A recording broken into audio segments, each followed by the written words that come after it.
Number one, যদি আপনি চান আপনার স্বামী আপনাকে মন থেকে ভালোবাসবে এবং খুব বেশি ভালোবাসবে, মাথায় রাখবেন স্বামীর আনুগত্যশীল হওয়া হচ্ছে আপনার জীবনে সবচেয়ে বড় আমল। এর চাইতে বড় আমল সেকেন্ড আর কিছু হতে পারে বলে আমি মনে করি না। স্বামীর আনুগত্যশীল হওয়া মানে হচ্ছে স্বামী যখন বলবে এইটা আমার চাই, আপনি স্থির সে বলবেন আমার দিতে কোনো সমস্যা নেই। স্বামী বলেছে চাই মানে আমাকে দিতেই হবে।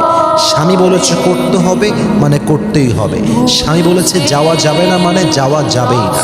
স্বামী বলেছে যেতে হবে মানে আমাকে I must go, I have to go. This is the reality. এটা আপনাকে মানতে হবে। এখন স্বামী যদি এমন কোনো আদেশ করে যে আদেশটার দুইটা অপশন আছে, এক, এই আদেশ যদি আমি মেনে ফেলি এটা হারাম হয়ে যাবে।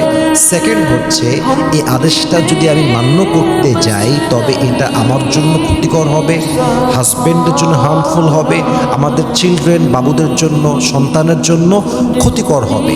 এটাকে আমি ডিনাই করবো কেমন করে? দুইটা বিষয় বুঝবেন, এক হারাম আর হচ্ছে ক্ষতিকর। যদি স্বামী কোনো হারাম বিষয়ে স্ত্রীকে আদেশ করে, স্ত্রী এটা মানতে বাধ্য নয়, স্ত্রী কোনো গুনাহ হবে না।